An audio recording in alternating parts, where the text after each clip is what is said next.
بسم اللہ الرحمن الرحیم۔ السلام علیکم ورحمۃ اللہ وبرکاتہ۔ مائی ڈیئر برادرز سسٹرز، آج جس ٹاپک پہ ہم بات کریں گے وہ ہے گناہوں کے اثرات ہماری زندگی پر جو ہوتے ہیں۔ مائی ڈیئر برادرز سسٹرز، اللہ سبحانہ تعالیٰ کے دو قسم کے قوانین ہوتے ہیں۔ ایک تو وہ لاز ہوتے ہیں جو کہ ہمارے نیچرل لاز ہوتے ہیں، جن کو آپ لاز آف فزکس بھی کہہ سکتے ہیں، لاز آف کیمسٹری بھی کہہ سکتے ہیں۔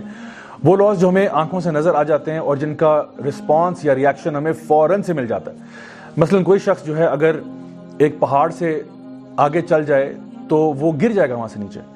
اسی طرح سے کوئی چیز اگر آپ آسمان کی طرف اوپر پھینکتے ہیں تو وہ واپس نیچے کی طرف آتی ہے، because what goes up must come down. اور یہ واپس جو چیز آتی ہے وہ امیڈیٹلی واپس آتی ہے۔ ایسا نہیں ہوتا کہ آپ نے اگر ایک چابیاں جو ہیں وہ اوپر پھینکی ہیں تو کوئی چابی جو ہے وہ 3 مہینے کے بعد آ رہی ہے، کوئی 5 مہینے بعد آ رہی ہے، کوئی سال بعد آ رہی ہے، نہیں، وہ امیڈیٹلی واپس آ جاتی ہے۔ یہ ہیں فزیکل لاز ہیں جو کہ ہم لوگ نیچر میں دیکھتے رہتے ہیں۔ اسی طرح سے کوئی شخص اگر آگ کو ہاتھ لگاتا ہے تو آگ امیڈیٹلی اس کو برن کرتی ہے۔ ایسا نہیں ہوتا کہ آپ نے آگ میں ہاتھ لگایا اور 2 گھنٹے کے بعد آپ کو سینسیشن محسوس ہوئی، ایسا نہیں ہے۔ تو یہ سارے کے سارے فزیکل لاز ہیں اور یہ بھی اللہ کے ہی قوانین ہیں۔ دوسری طرف اللہ تعالیٰ کے وہ قوانین ہیں جن کو ہم شریعت کہتے ہیں، جو کہ اللہ تعالیٰ نے قرآن مجید میں جن کا ذکر کیا یا پھر احادیث مبارکہ میں نبی کریم صلی اللہ علیہ وسلم نے جن کی وضاحت فرمائی۔ مثال کے طور پہ ایک انسان جھوٹ بولتا ہے تو وہ اللہ کا ایک قانون توڑ رہا ہے۔ جھوٹ بولنے کے اوپر آپ کی زبان پہ کبھی کرنٹ نہیں لگا ہوگا، کبھی کوئی مرچیں نہیں لگی ہوں گی۔ اسی طرح سے جو شخص حرام کا کھانا کھا رہا ہے، چاہے وہ حرام کمائی سے حرام کھا رہا ہو یا پھر وہ چیزیں جو کہ بذات خود حرام ہیں، تو ہو سکتا ہے کہ وہ بہت انجوائے کر رہا ہو، اس کو بڑا مزہ آ رہا ہو، کھانا بہت لذیذ ہے۔ تو سوال اصل میں یہ ہے کہ کیا جب یہ قوانین اللہ تعالیٰ کے توڑے جاتے ہیں تو اللہ کی کائنات میں کچھ نہیں ہوتا؟ یقیناً ہوتا ہے۔ یاد رکھیں کہ جب ہم لوگ فزیکل لاز توڑتے ہیں اس کے بھی کانسیکوینسز ہوتے ہیں، اور جب ہم لوگ میٹا فزیکل لاز توڑتے ہیں یا جو شریعت کے لاز توڑتے ہیں ان کا بھی ایک اثر ہوتا ہے۔ اللہ سبحانہ تعالیٰ فرماتے ہیں قرآن مجید میں سورہ شورا کے اندر، وما اصابکم من مصیبت فبما کسبت ایدیکم ویعفو عن کثیر، کہ جو بھی مصیبت تمہارے اوپر آتی ہے وہ تمہارے اپنے ہاتھوں کی کمائی ہے اور اللہ بہت معاف کرنے والا ہے۔ یعنی کہ جو بھی مصیبتیں آپ کی لائف میں آ رہی ہیں وہ ڈائریکٹلی پروپورشنل ہیں ان گناہوں کے ساتھ جو آپ نے کیے تھے۔ تو اگر ہم ان گناہوں سے توبہ کر لیں تو یہ مصیبتیں بھی چلی جائیں گی۔ اللہ سبحانہ تعالیٰ قرآن مجید میں یہ بہت ہی امپورٹنٹ کانسیپٹ ہے جس کا ذکر کر رہے ہیں۔ ہم عام زبان میں اس کو مکافات عمل بھی کہتے ہیں، جس کو انگلش میں کہتے ہیں what goes around comes around, as you sow so shall you reap۔ امام حسن البصری رحمہ اللہ ایک دفعہ ایک جگہ پر بیٹھے ہوئے تھے تو ان کے اسٹوڈنٹ جو ہے ربیع بن ثابی ان کے ساتھ موجود تھے۔ 4 مختلف قسم کے لوگ آئے، 4 مختلف پرابلمز لے کر۔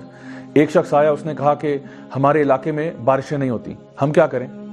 تو امام حسن البصری رحمہ اللہ نے فرمایا کہ آپ کثرت سے استغفار کریں۔ ایک اور شخص آیا، اس نے کہا کہ ہمارے گاؤں میں، ہمارے علاقے میں بھوک اور پیاس بہت زیادہ ہے، ہم کیا کریں؟ تو آپ نے کہا آپ بھی استغفار کریں۔ ایک اور شخص آیا، اس نے کہا کہ جی میں چاہتا ہوں کہ اللہ مجھے کوئی اولاد دے کہ میرے بعد میرا بزنس سنبھالنے کے لیے، میرا کاروبار سنبھالنے کے لیے میرے کام آ سکے، تو میں کیا کروں؟ مجھے کوئی وظیفہ بتائیے۔ تو آپ نے فرمایا آپ استغفار کریں۔ اور پھر ایک چوتھا شخص آیا جس نے کہا کہ میرے پاس باغ تو ہے، باغ میں درخت بھی ہیں لیکن ان پہ پھل نہیں لگتے، شیخ صاحب مجھے کوئی وظیفہ بتائیے۔ تو امام حسن البصری نے فرمایا کہ آپ استغفار کریں۔ اب امام صاحب کے جو اسٹوڈنٹ تھے ربیع بن ثابی، وہ سارا یہ منظر دیکھ رہے ہیں۔ تو نے کہا امام صاحب یہ کیسی بات ہے کہ آپ کے پاس 4 مختلف لوگ آئے، 4 مختلف مسائل لے کر، اور آپ نے چاروں کو یہ کہا کہ استغفار کریں، آخر کیوں؟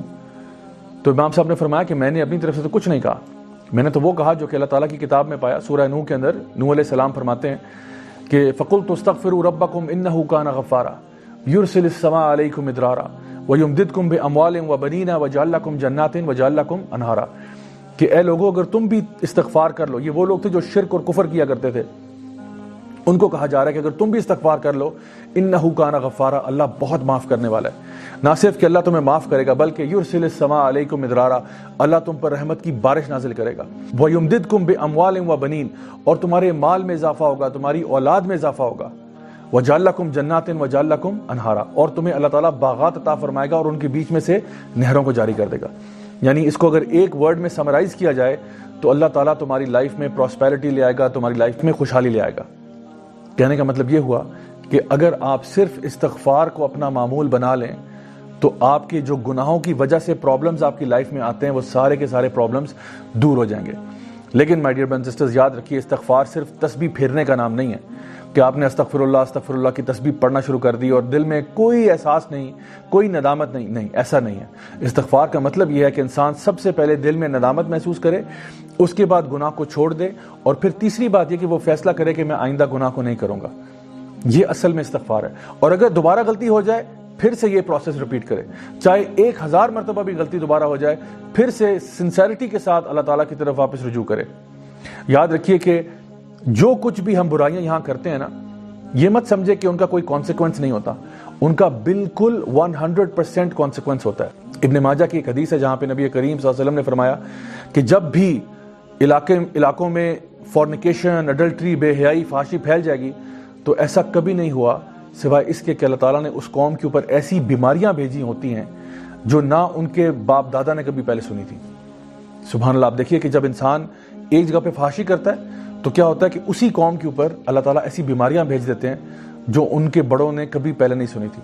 آج اگر آپ اپنی امت کا جائزہ لے لیں، ہمارے پاس STDs، سیکچولی ٹرانسمیٹڈ ڈیزیز کی ایک کمپلیٹ کیٹیگری بن چکی ہے جس کے اندر وہ تمام بیماریاں شامل ہیں، جس طرح کہ ایڈز، HIV وغیرہ، جو آج سے پہلے آپ 100 ایئرز پہلے دیکھیں تو ان کا نام و نشان موجود نہیں تھا، لیکن ریسنٹ ہسٹری میں آپ دیکھیں تو یہ ساری چیزیں ہمارے ساتھ پریولنٹ ہو چکی ہیں۔ اسی طرح سے جب لوگ اللہ تعالیٰ کی کتاب کے مطابق فیصلے کرنا چھوڑ دیتے ہیں تو پھر اللہ تعالیٰ ان کو ٹکڑوں میں بانٹ دیتے ہیں اور وہ آپس میں لڑائی جھگڑا شروع کر دیتے ہیں۔ نبی کریم صلی اللہ علیہ وسلم نے ایسی کئی احادیث کا ذکر کیا۔ ایک حدیث جو کہ بخاری اور مسلم میں آتی ہے جہاں پہ یہ بتایا گیا کہ جو شخص بھی دنیا میں شراب پیے گا لازماً اس کو قیامت والے دن تنات الخبل پلایا جائے گا۔ صحابہ نے پوچھا یا رسول اللہ یہ تنات الخبل کیا ہوتا ہے؟ آپ نے کہا یہ جہنمیوں کا جو ڈسچارج ہے، ان کا بلڈ اور پس، یہ اس کو لازماً پلایا جائے گا۔ تو اگر آپ دنیا میں یہ کام کریں گے آخرت میں آپ کو یہ چیز بھگتنی پڑے گی۔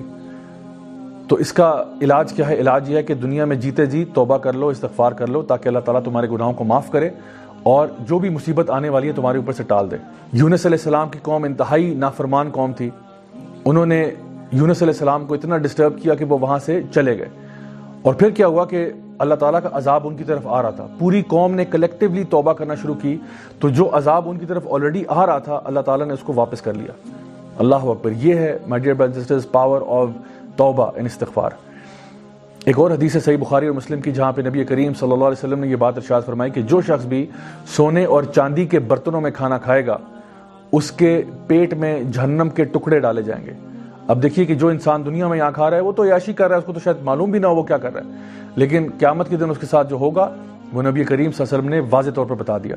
اسی طرح سے بے شمار اثرات ہیں گناہوں کے جو علماء بیان کرتے ہیں۔ شیخ صالح المنجد کی جو کتاب ہے سلسلہ مفسدات القلوب، اس میں انہوں نے بیان کیا کہ گناہ کرنے سے انسان کا علم کم ہو جاتا ہے، انسان کے رزق میں سے برکت اٹھ جاتی ہے، انسان کے دل میں خوف پیدا ہو جاتا ہے، انسان کی پرابلمز میں، ڈیفیکلٹیز میں اضافہ ہو جاتا ہے، اس کا دل، اس کا جسم کمزور ہو جاتا ہے، اللہ تعالیٰ کی اطاعت سے وہ دور ہو جاتا ہے، اور جتنی بھی اللہ تعالیٰ کی نعمتیں ہیں اس کے وقت میں، اس کی عمر میں، اس کی صحت میں، وہ سب کی سب اٹھا لی جاتی ہیں جب انسان اللہ تعالیٰ کی نافرمانیوں میں پڑ جاتا ہے۔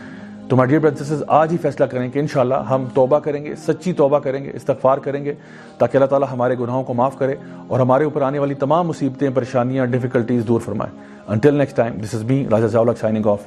Wassalamu alaikum wa rahmatullahi wa barakatuh.